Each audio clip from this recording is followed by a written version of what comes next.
जीवन साहित्यकारों के नज़र में के इस एपिसोड में आप सभी दर्शकों का बहुत बहुत स्वागत है। क्लाउडवेव के इस एपिसोड में जैसा कि हमने बताया था, देश के विभिन्न हिस्सों के कवि, रचनाकार और गीतकार से आपसे रूबरू करवाएंगे, उनके जीवन के बारे में जानेंगे। और इस सफ़र को तय करते हुए हम आज आ पहुँचे हैं एक ऐसे निवास में जहाँ एक विराट व्यक्तित्व बसता है, जिन्हें बहुत ही अदब और सम्मान के साथ उनका नाम लेते हैं। वो किसी परिचय के मोहताज तो नहीं हैं, फिर भी जैसा कि ये सफ़र शुरू हुआ है तो उनके बारे में बताना हमारा फ़र्ज़ है हमारे दर्शकों को। तो आज हम उनके पास बैठे हैं प्रोफेसर एस.सी. मिश्रा, जिन्होंने 3 पीढ़ियों को पढ़ाया है। पलामू के वो गौरव हैं और उनके पढ़ाए हुए छात्र छात्राएँ अपने कार्य क्षेत्र में सक्रिय हैं और आज भी उनके सानिध्य में रहते हुए और उनको आदर्श अपना मानते हैं। और कहते भी हैं कि जब ईश्वर और गुरु दोनों को हम एक साथ जोड़ते हैं तो कहीं ना कहीं गुरु का ही पलड़ा भारी होता है। कहते हैं, तभी कहते हैं हम कि गुरुर ब्रह्मा गुरुर विष्णु गुरुर्देव महेश्वराय गुरुर साक्षात पार ब्रह्म तस्मै श्री गुरुवे नमः।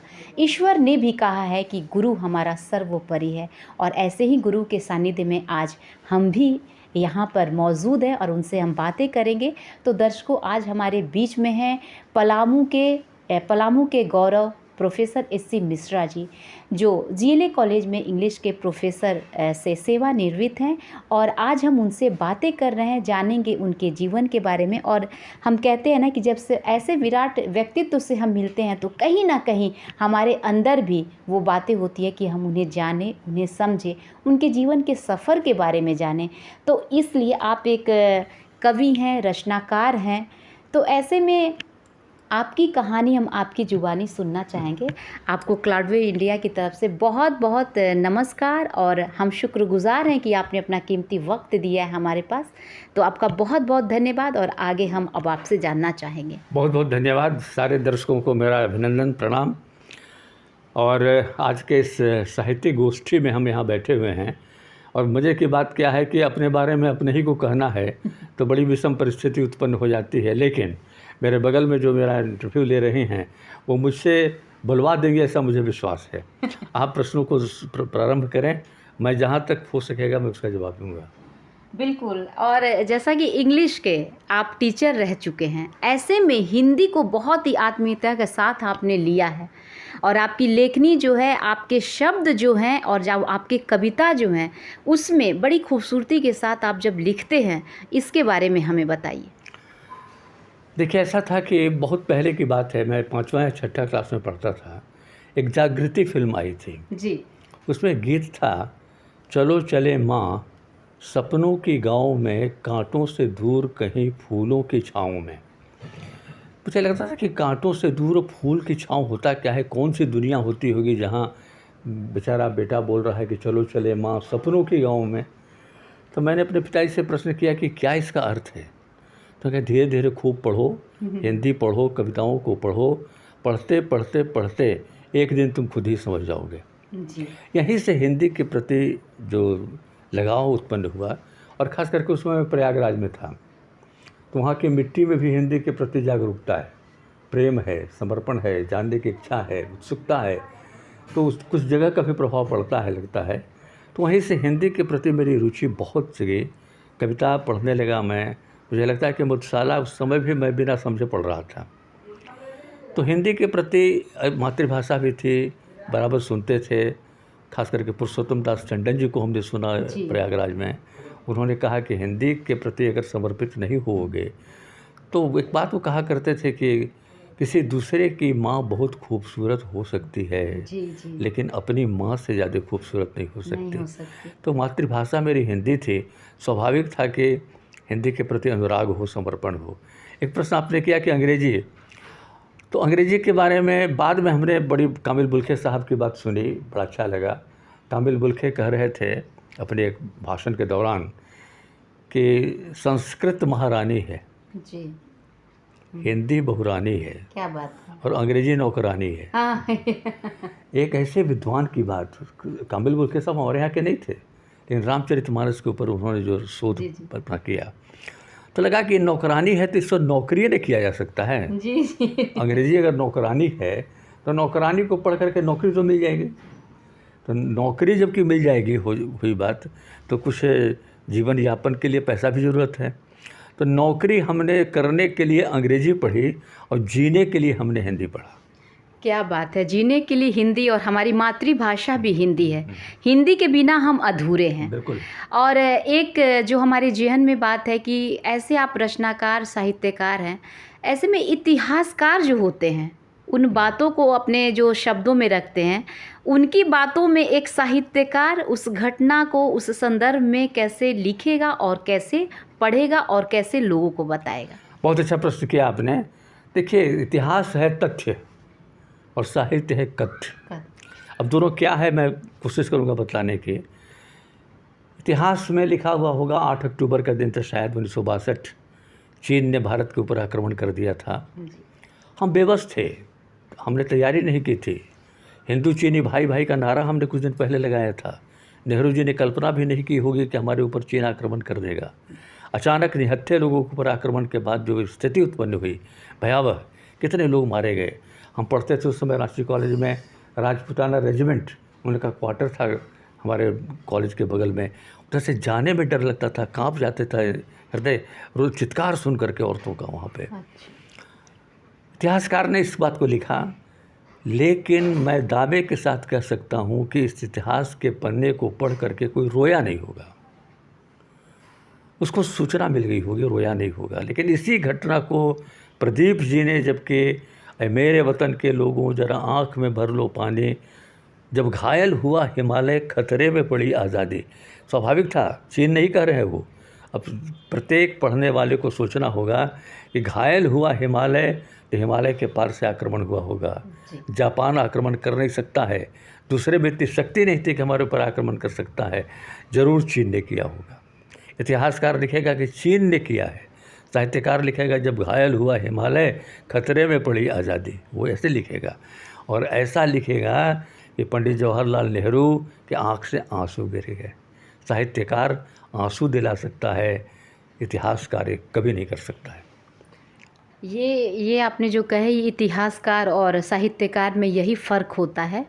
और अब हम आगे ये आपसे जानना चाहेंगे कि आजकल की जो युवा पीढ़ी है, जो कविता पाठ करते हैं, अब मतलब गीतकार भी हो रहे हैं, लिखते भी हैं, एक शौक़ जो है, और उसके साथ जो डिजिटल इंडिया का जो एक पूरा जो भरमार जो हुआ है, इसके हिसाब से जो हमारी लेखनी है वो कहाँ तक आप अपनी नज़र से देखते हैं? देखिए, कभी कभी कोई चीज़ें होती हैं, उनका युग होता है जी। जैसे थोड़ा सा अंग्रेजी साहित्य से मैं उदाहरण देना चाहूँगा। 1930 से 1940 के बीच में एब्सर्ड प्ले लिखने की बात शुरू हुई। जी।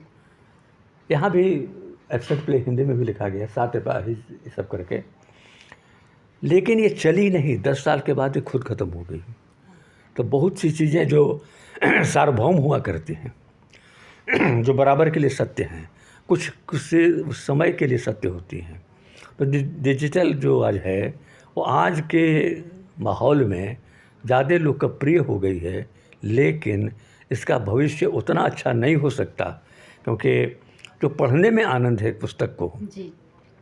बड़ा अच्छा एक गीत है ना कि जो बात तुझ में है तेरी तस्वीर में नहीं। जी। तस्वीर में वो बात आ ही नहीं सकती है जो हम पढ़ करके प्राप्त करते हैं। तो मेरा मानना है कि एक वेव चला है, थोड़े दिन के बाद इसका लाइफ बहुत ज़्यादा नहीं होगा, ऐसा मेरा विश्वास है। बिल्कुल, जो एक लिखने की ताकत होती है, हम अब खोते जा रहे हैं। हम तुरंत बैठ जाते हैं मोबाइल हाथ में लेके। जो पहले के गीतकार, रचनाकार थे, वाकई हम कह सकते हैं कि जो लिखने के पहले जो शब्द उनके जेहन में आते थे, सोच के लिखते थे। अभी हम है कि भाग दौड़ भरे, जैसे हम भाग रहे हैं, दौड़ रहे हैं, और ऐसे में हम आगे निकल जाना चाहते हैं। तो यहाँ बात हम कविता की कर रहे हैं, रचना की कर रहे हैं, गीत की कर रहे हैं। ऐसे में जो हमारे जो साहित्यकार हुआ करते थे या अब भी जो पुराने हैं, उनमें और आज के युग में क्या फ़र्क है? देखिए, पहले के लोग जैसे कि हम अगर भक्तिकालीन, रीतिकालीन की बात करें, तुलसीदास जी की बात करें, तो ऐसे अभी मौसम है बरसात का, तुलसीदास जी कैसे इसका वर्णन कर रहे हैं? जी, यही हम जानना चाहते हैं। ये कि बूंद अघात सहहि गिरि कैसे, जी। तो खल के बचन संत सह जैसे। जी। बादल की बड़ी बड़ी बूंदें पड़ रही हैं और चुपचाप उसको पर्वत सह ले रहा है। वहाँ रे उपमा कि बदमाश आदमी की बोली जिसे संत लोग सह लेते हैं। क्षुद्र नदी बह चली तुराई, जीवित थोड़े धन खल बउराई। मैंने थोड़ा भी धन अगर मिल जाए किसी को तो पागल हो जाता है। किसकी तरह? ये छोटी छोटी नदियाँ, कोयल को ही देख लीजिए, जी। जी। बाढ़ लाता है तो लगता है कि बाप रे कितना पानी है, वही मई और जून में पानी देखने के लिए नहीं मिलता। तो क्षुद्र नदी कितना ज्ञान दे रहे हैं वो, कितनी बड़ी बातें कह रहे हैं। दादुर धुनी चहुदसी सुहाई, वेद पढ़ाई से में बट समुदाई। सिमट सिमट जल सचही तालाबा। तालाब जो है, अंतर क्या है उसमें और नदी में? नदी बहा देती है, वो अपने आगे के लिए, समय के लिए, इमरजेंट सिचुएशन के लिए बचा के रखती है। तो एक तरफ जो बात कर रहे हैं बरसात की और दूसरी तरफ बात कर रहे हैं ज्ञान की। ये मणिकांचन संजोग था, ये साहित्य की बात हुआ करती है। साहित्यकार पहले आनंद देता है, उसके बाद वो समस्या का निदान करता है। जी। जब भी सोचिए कि बादल गरज रहा है, जबकि ये वारे तुलसीदास जी की कल्पना कि भगवान राम भी परेशान हो जा रहे हैं। घन घमंड नभ गरजत घोरा, प्रियाहीन डरपत मन मोरा। अब ज़रा जो पढ़ते हैं साहित्य के लोग, वो एक अलंकार है, ओनोमोटोपोइया अंग्रेजी में कहते हैं, शब्द ध्वनि अलंकार। घन घमंड नभ गरजत घोरा, लगता है कोई भयंकर बोल रहा है। और प्रियाहीन डरपत मन मोरा, भगवान राम के हृदय में जबकि ये झंझावात उत्पन्न हो सकता है, तो साधारण व्यक्ति की क्या हालत हुई। ये साहित्यकार कैसे देखता है। किस बरसा विगत शरद ऋतु आई, लक्ष्मण देखो परम सुहाई। माने 12 महीने का डिस्क्रिप्शन है वारे रामचरितमानस, और सब में वो जैसे भी सावन का महीना है तो बहुत सी कविताएं लिखी गई हैं, लिखी जानी भी चाहिए। लेकिन जो सावन के महीने की बात जो कही गई है, मैंने कविता में वर्णन भी किया इसका कि सावन सबसे महत्वपूर्ण है। क्यों? क्योंकि ये महीना भगवान शंकर को प्रिय है। सावन में बैद्यनाथ धाम में अमरनाथ की यात्रा, ये शंकर को प्रिय है, और जो शंकर को प्रिय है वो सबको प्रिय है। क्योंकि भगवान राम तक ने कहा है कि शिवद्रोही ममदास कहावा, सोनर सपने मोहि नहीं भावा। जो शिव का द्रोही हो और मेरे आराधना करे, उसको मैं पसंद नहीं करता हूँ। ये साहित्य के गुण है। ये साहित्य के अंदर संदेश कैसे दिया जाता है। एक होता है सत्यम ब्रूयात प्रियम ब्रूयात न ब्रूयात सत्यम अप्रियम, ये विचार है। लेकिन इसी को अब ज़रा देहाती वातावरण में हम लोग चलें तो वहाँ कैसे कहते हैं लोग कि नदी किनारे झूठ बोलना पाप है, नदी किनारे सांप है, वही तुम्हारा बाप है। बचपन में हम लोग एक ही तो सवाल ये है कि ये भी बात कही जाती है। जी। लेकिन एक तरफ है सत्यम ब्रूयात प्रियम ब्रूयात, वो विचार है, वो विचार। ये इसके अंदर में उस विचार को कैसे सबके मन में लाया जाए। अब कौन चाहेगा कि बाप रे बाप सांप हो जाए। अब जैसे मान लिया कवि लिख रहा है तो झूठ बराबर सच बराबर तप नहीं, और झूठ बराबर पाप, जाके हृदय साँच है ताके हृदय आप। ये साहित्य है। और जैसा कि आज हम बातें कर रहे हैं कि जीवन साहित्यकारों के नज़र में, ऐसे में सर आपसे हमने बहुत से सवाल किए और आपने जवाब भी उसके दिए। बहुत अच्छे जवाब हमें मिले, हमारे दर्शकों को भी।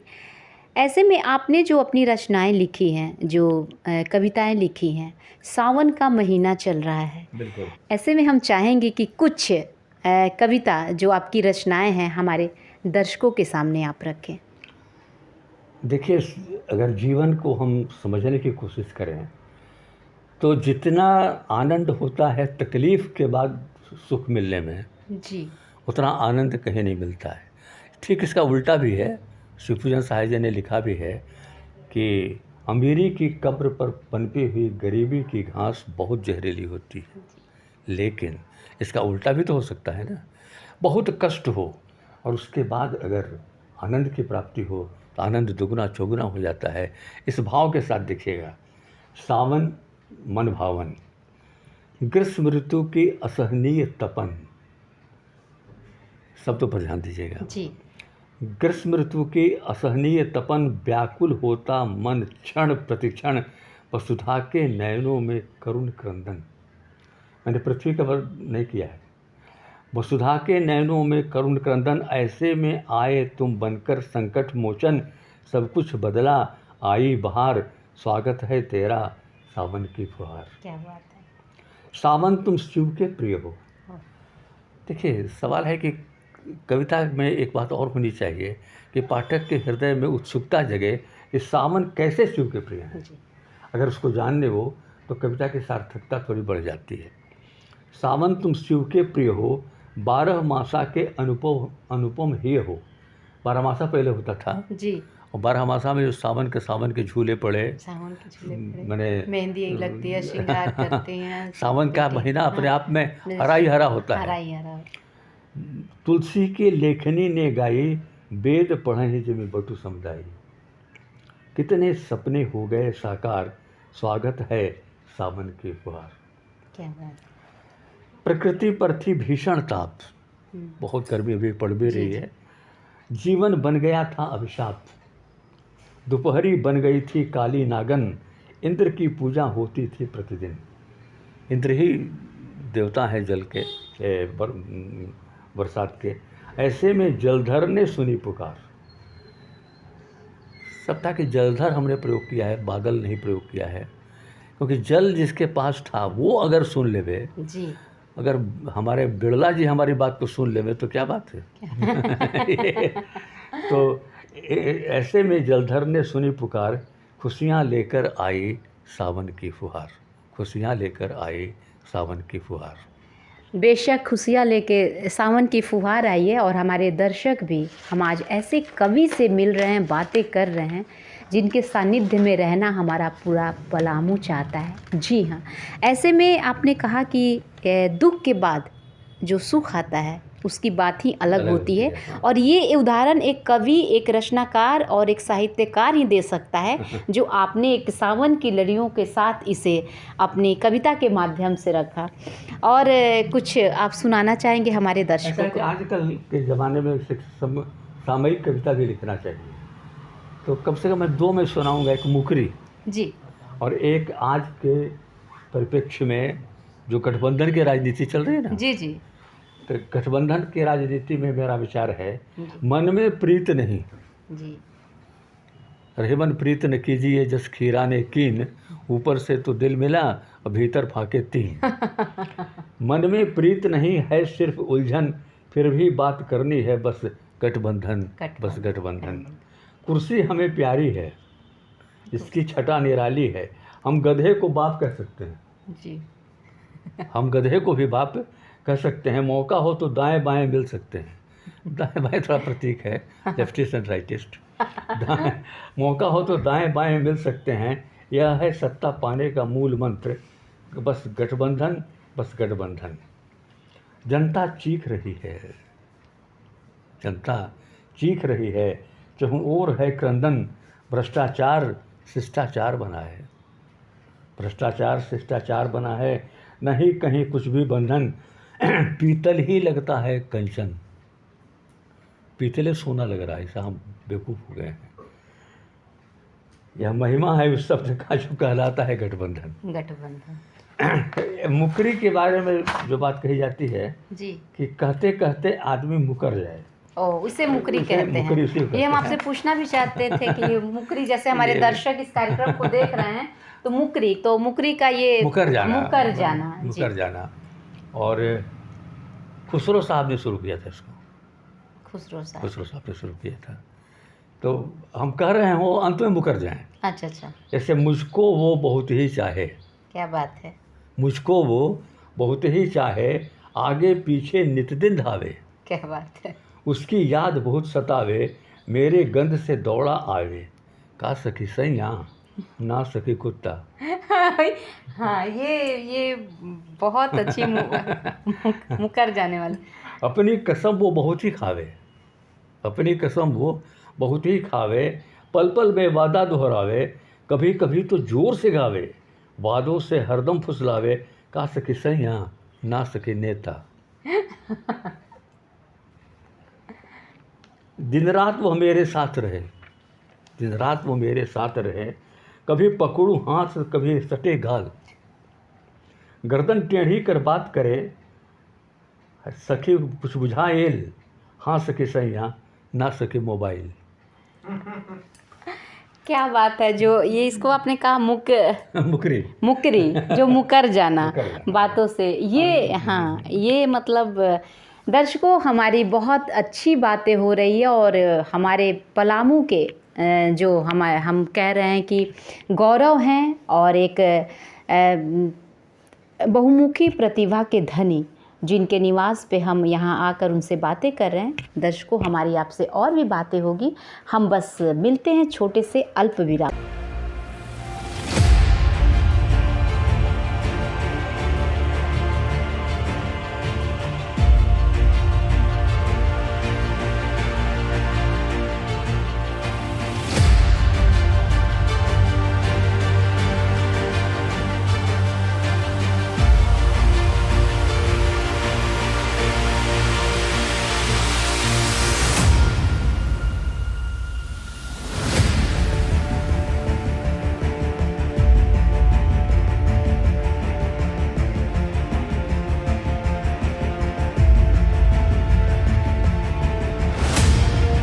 नमस्कार दर्शकों, आपका फिर से स्वागत है हमारे इस एपिसोड में। सर, हम आपके ज़रिए हम बहुत कुछ बातों की जानकारी यहाँ ले रहे हैं। हमारे दर्शक एक से एक बढ़ के कविता आपकी रचना को दर्शकों ने सुना। ऐसे में हम ये जानना चाहेंगे आपसे कि कल की आवाज़ थी और जो आज की आवाज़ है और आने वाली जो होगी, इसके संदर्भ में आपने कुछ काव्य रचना अगर लिखी होगी तो हमारे दर्शकों। बहुत हल्की फुल्की रचना है और सबसे बड़ी बात है कि कल जो था जी, उदाहरण के लिए कह रहा हूँ, बहुत दुखी हृदय से कह रहा हूँ कि गांव के अंदर में अगर कोई लड़का और लड़की साथ चलते थे, आपस में उनका कोई संबंध नहीं था, लोग समझते थे कि भाई बहन जा रहे हैं। ये कल की बात थी। आज भाई बहन भी साथ जा रहे हों, मैं साथ इसके आगे बोल नहीं सकता हूँ। ये अंतर आया है, मूल्यों का क्षरण, मानवीय मूल्य जो हमारे थे धीरे धीरे ख़त्म हो रहे हैं। उस पर एक पैरोडी समझ लिए है ये। कभी कभी हल्की चीज़ें भी लिखनी चाहिए, जबकि मन बहुत बेचैन हो तो हल्की चीज़ लिखनी चाहिए जी। अब देखिए, पहला लाइन जो है वो बहुत फेमस है। पहले के लोगों का विचार जो था ऐसा है, जो तो को कांटा बोए तो ही बोए तू फूल। ये पहले की कल की थी। आज इसको क्या कह रहे हैं लोग, this is the reason that you remained a fool. ये आज के हो गए। कल के तोको फूल का फूल है, वाकों है त्रिशूल। You will never prosper, you will remain a tool. तुम कभी आगे नहीं बढ़ सकते। गुरु गोविंद दो खड़े काको लागू पाए, never think such absurd thing by boy. जो रहीम उत्तम प्रकृति का करी सकत कुसंग, rusty bell can never be rung. चंदन विश्वव्यापत नहीं लपटे रहत भुजंग, this is an old song which cannot be संग।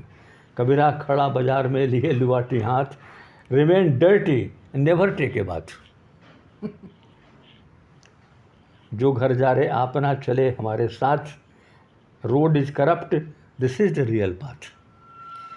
ऐसे कविता और ऐसे रचना और ऐसे संग्रह ये आप ही के पास मिल सकते हैं। बाकी तो हमारी जो पीढ़ी है आने वाली है, और कल की बात जो आपने कही बहुत खूबसूरती के साथ आपने उन बातों को रखा कि सच में जो बड़ा ही दुख होता है जिन शब्दों से, जिन बातों को आप यहाँ रखना चाहें हमारे कैमरे के सामने।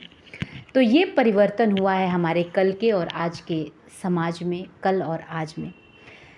सर, हम ये आपसे जानना चाहेंगे कि जहाँ इंग्लिश और हिंदी, सर अब हम आपसे ये जानना चाहेंगे कि जहाँ तक आप इंग्लिश के प्रोफेसर रहें और वहीं हिंदी एक धारा प्रवाह की तरह आपने लिखा भी, उसे रचा, और आपके जो अभी कविता हमारे दर्शक जो सुने, इसमें कितना फ़र्क रहा, और आपके जीवन धारा के बारे में, जो आपकी जीवन है, जीवन की आपकी गति के बारे में हम कुछ जानना, जो आपके सफ़र हैं उसके बारे में हम जानना चाहेंगे। देखिए, प्रश्न मेरे सामने बहुत लोगों ने बहुत बार रखा। एक घटना बताऊँ आपको, 1968 में अंग्रेजी विरोधी आंदोलन चला था। जी। तो विद्यार्थी लोग मेरे पास आए, बोले कि सर आप इसको लीड कीजिए। अच्छा। हाँ, क्यों हमको चुने हो, अभी तो हम 1 साल नौकरी करते आए हैं। तो बोले कि सर बाकी लोग अगर करते हैं तो लोग कहते हैं कि अंग्रेजी नहीं बुझाता है तबे न हिंदी का कर रहे हैं, आपको तो ये नहीं कहेंगे। ये विश्वास था लड़कों का, ये विश्वास था लड़कों का कि अंग्रेजी जानते हुए भी हिंदी का कह रहे हैं तो असर पड़ेगा। और मैं ईमानदारी से कहूँ कि मैंने जितना भी पढ़ाया है विद्यार्थियों में 90% मेरे हिंदी की बात रह गई है, 10% अंग्रेजी की हुई है। ये और रही बात की, जैसे मैंने शुरू में कहा कि उत्सुकता थी कविता जानने की जी। हमारे जीवन में 3 प्रोफेसर ने बहुत ही प्रभाव डाला है मेरे जीवन में। उनका नाम था केशव बाबू, बैद्यनाथ बाबू, शंकर बाबू।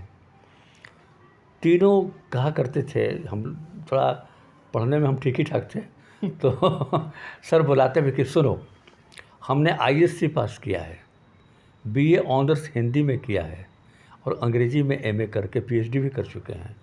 हिंदी जानोगे तभी अंग्रेजी जान पाओगे, नहीं तो तुम रट्टू हो जाओगे बिना समझे, क्योंकि तुम्हारे दिमाग में एक कंप्यूटर बैठा हुआ है ट्रांसलेटर के रूप में। हिंदी में सोचोगे, अंग्रेजी में बोलोगे, अंग्रेजी अच्छी हो जाएगी, नहीं तो नहीं कर सकते हो।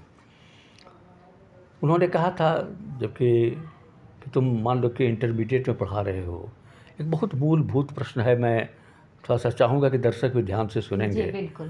कि वह कॉलेज गया है, अंग्रेजी के अनुसार ये प्रेजेंट परफेक्ट टेंस है, क्या ये वर्तमान काल है? कॉलेज गया है, भूतकाल है। तो भूतकाल को प्रेजेंट कह रहे हो, कहीं ना कहीं गलती तो है। उत्तर कहाँ है? तो हमारे यहाँ है। हमारे यहाँ भूतकाल के 6 भेद हैं, जिसमें कि सामान्य भूत एक है, आसन्न भूत है। आसन्न भूत जो काम अभी भी ख़त्म हुआ है, जैसे राम कॉलेज गया है, ये आसन्न भूत है। राम कॉलेज गया, ये सामान्य भूत है। राम कॉलेज गया था, यह पूर्ण भूत है।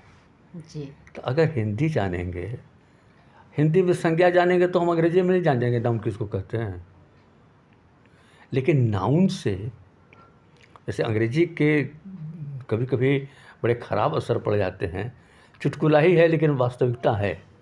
एक छोटा सा बच्चा था, उसके पिताजी, आजकल ज़रा फैशन हो गया है, अंग्रेजी में बोलेगा लड़का तो थोड़ा अच्छा, जमेगा। हाँ, अच्छा लग रहा है। तो उसका नाम था चंद्र रमन गुप्ता। अच्छा। तो कहते थे कि बेटा कोई पूछेगा what is your father's name, तो तुम बोलना my father's name is CR Gupta. अब बेचारा छोटा बच्चा 4-5 साल का था, अब वो CR गुप्ता प्रैक्टिस तो बहुत किया। कोई आए पूछे तो वही question what is your father's name, वो ज़रा भुला गया, बोला my father's name is CR कुत्ता। ये इस तरह की बात होती है। घर में माहौल हमारा अंग्रेजी का नहीं है। नेहरू जी अंग्रेजी इसलिए जानते थे कि उनके बचपन में भी टीचर जो गवर्नेंस थी वो इंग्लैंड की थी। हमारे यहाँ ऐसी बात नहीं है। हम हिंदी, हमारा जो रहन सहन, घर में की बोली, वो हिंदी से मगही है, भोजपुरी है। और बड़े अच्छे अच्छे लोग, विद्वान लोग भी अपनी भाषा में ही बात किया करते हैं। राहुल सांस्कृत्यायन बहुत बड़े विद्वान हुए थे, कौन भाषा नहीं जानते थे वो। लेकिन एक बार एक उनके परिप्रेक्ष्य में नहीं, एक घटना याद आती है कि एक बड़ा विद्वान था, बहुत भाषा का विद्वान था वो। तो लोगों ने पूछा कि इसका कैसे जानेंगे कि किस भाषा इसकी मातृभाषा है, कैसे जानेंगे? बोले हम पता कर देंगे। रात के 3 बजा था, उसको एक मुक्का मारा सोए हुए में, बोले माँ गो, पकड़ा गया कि बंगाली है। जो अचानक स्वाभाविक रूप से तुम्हारे मुंह से निकल जाए वही तुम्हारी भाषा है, वही तुम्हारी। सर, पलामू के परिप्रेक्ष्य में आप एक रचनाकार हैं, इसकी हैसियत से आप क्या कहना चाहेंगे? देखिए, मैं तो मानता हूँ कि जो अभी पलामू में लोग लिख रहे हैं उसमें नई पीढ़ी जो आ रही है वो बहुत ही अच्छा लिख रही है। और मैं आशावादी व्यक्ति हूँ, मुझे उम्मीद है कि आने वाली पीढ़ी जो होगी उसमें अच्छे कवि निकलेंगे। लेकिन आपने कहा कि एक संदेश देने की बात जी, तो शब्दों का ज्ञान होना चाहिए, शब्दों का भंडार होना चाहिए। जो भी कविता लिख रहा है अगर उसके पास शब्दों का भंडार नहीं है तो वो शायद अच्छी कविता नहीं लिख सकता है। तो शब्दों का भंडार बढ़ाने का सबसे सहज तरीका होता है पढ़ना, जैसा मैंने पहले भी कहा जी जी। कि पढ़िए खूब। पढ़ने के बाद आपको तब मालूम होगा कि किस प्रकार से शब्द का प्रयोग किया जाए। जैसे मैं एक उदाहरण देना चाहूँगा कि सुंदरकांड में जबकि मेघनाद और हनुमान जी के बीच में युद्ध हो रहा है और कभी देखा दारुण भट आवा, किटकिटाई गर्जा अरुधावा, माने गुस्से में आकर के बिरथ के निलंके सुकुमारा इतना बड़ा पेड़ फेंके कि अब किन्ने सी सठ बहुबिथित वो माया, बहुत माया किया मेघनाद ने, जीत न जाई प्रभंजन जाया। प्रभंजन का माने क्या होता है? 49 प्रकार की हवा होती है, उसमें सबसे ताकतवर प्रभंजन होता है। तो उनको पवनसुत नहीं कहा उन्होंने, जीत न जाई प्रभंज। अगर तुलसीदास जी के पास शब्दों का भंडार नहीं होता तो पवनसुत कहते और माने आधा हो जाता, असर आधा हो जाता। क्या बात है। तो शब्दों का बहुत, जब तक हम शब्दों की जानकारी नहीं रखेंगे तब तक आप कविता लिख ही नहीं सकते हैं, या लिखेंगे तो लिखना था कुछ तो लिख दिए कुछ। जी। जैसे मान लीजिए कि कोई व्यक्ति बहुत ही अच्छे परिवार में रहते हुए बड़ा नाम कमाता है तो कह देवे कि वो घर का पंकज है, गलत हो गया ना। अच्छा। पंकज में भी कमल होता है लेकिन कीचड़ से निकला हुआ, यहाँ सरोज कहेंगे।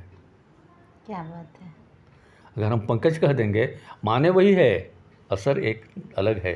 मतलब कहाँ पे कौन से शब्द शब्द का हाँ जो रखना उचित है। स्थान पर। जी जी। और अंग्रेजी में तो कहा भी गया है कि poetry is the best words arranged in best order. सबसे अच्छे शब्दों का सबसे अच्छी जगह पर रखना ही कविता है। कविता है। और जब तक कि हम ज्ञान नहीं करेंगे तो, क्योंकि ऐसा नहीं होता है कि हम लिखें, कविता लिखने के बाद बहुत से कवियों ने एक कविता लिखने में पता नहीं कितना दिन लगा दिया। और आजकल की हड़बड़ी में जो कविता लिखी जाती है तो वो कविता नहीं है। जी। तो पढ़ करके शब्दों को जान करके कहाँ पर उचित शब्द हो, लिखने के पहले सोच करके तब लिखने की बात होनी चाहिए। क्योंकि ऐसे भी जैसे हम लोग अंग्रेजी पढ़ाते समय कहते हैं कि poetry is the spontaneous overflow of powerful feeling. Hindi में कहा गया कि विजोगी होगा पहला कवि, आह से उपजी होगी गान, उमड़कर आँखों से चुपचाप बही होगी कविता अनजान। कविता बहती है, बहती कैसे है? अब ज़रा अगर निराला जी के सरोज की मृत्यु हो गई है और वो उनकी पत्नी का निधन पहले ही हो गया है।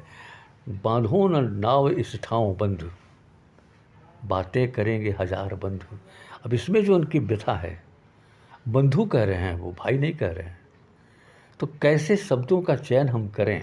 अगर शब्दों का चयन हम नहीं कर पाएंगे तो अर्थ गलत हो जाएगा। तो पढ़ें खूब, लोग लिख रहे हैं, बड़ी खुशी की बात है।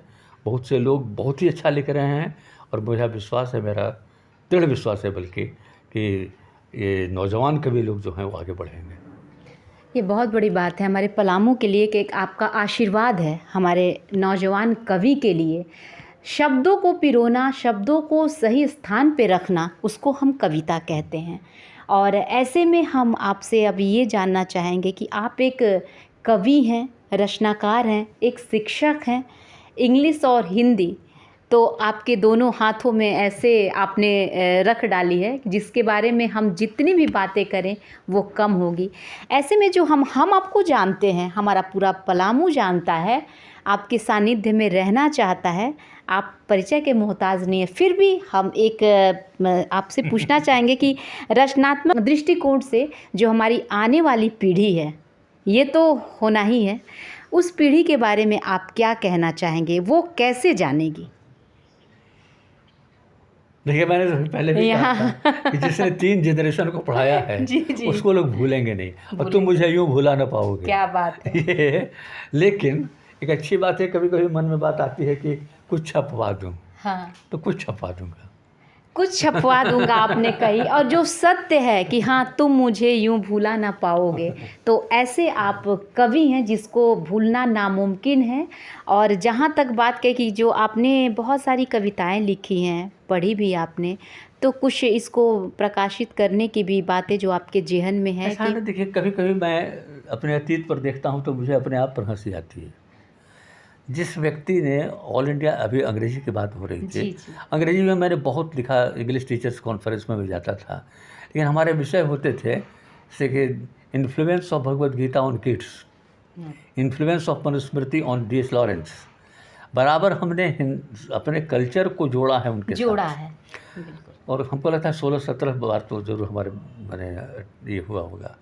रूपक हमने बहुत लिखा है, पलामू के ऊपर लिखा है, कोयल की धारा लिखा है हमने, रोहतास फोर्ट लिखा है हमने, नेतरहाट के ऊपर लिखा है हमने, गढ़वा के ऊपर लिखा है हमने, लिखा मैंने खूब। बल्कि पहली बार जो राइट टू इन्फॉर्मेशन का जो बिल आया था, इसका नाटक के रूप में सैकत हम ही को दिया था, और नाटक के रूप में हम ही पहला लिखने वाले हैं जी। लेकिन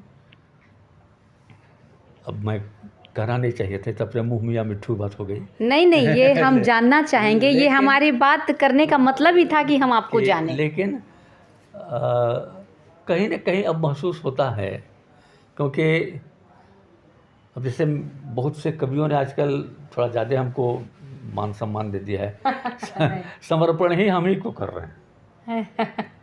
जैसे हरिवंश प्रभात जी ने भी अपने किताब का समर्पण हमको किया है। क्या बात, ये तो सौभाग्य है। तो हाँ, माने लोग तो अपने घर को लोग करते हैं, जी। हमको लोगों ने अपने घर का माना ना, जी, इससे बड़ी बात क्या हो सकती है। बहुत बड़ी बात है। ये बहुत बड़ी बात है कि एक समर्पण का भाव भी होना चाहिए। जो हम कविता की बात कहते हैं तो कहीं ना कहीं उसके शब्दों में समर्पण का भी भाव होता है। और हम आपसे बहुत कुछ जाने, सीखे, और ऐसे विभूति से हम यहाँ पर मिले। और हमारे दर्शक जो हैं, क्लाउड वेव इंडिया की तरफ से जो आज का जो हमारा एपिसोड चल रहा है, इसके माध्यम से हम, जैसा कि हमने कहा कि हम ऐसे ऐसे कवि से, रचनाकार से, गीतकार से आपका रूबरू करवाएंगे। तो ऐसे में आज हमारी बातें हुई, एक हमारे बीच मुखातिब हुए professor S C Mishra ji. तो सर, आपका बहुत बहुत शुक्रिया, धन्यवाद। आपने अपना कीमती वक्त हमें दिया, और जो बातें हम नहीं भी जानते हैं उसको अपने शब्दों में पिरोकर आपने कैसे रखा है, ये हमारे चैनल के माध्यम से हमारे सभी दर्शक जानेंगे। तो एक बार फिर हम आपका आभार व्यक्त करते हुए आपको नमस्कार करते हैं।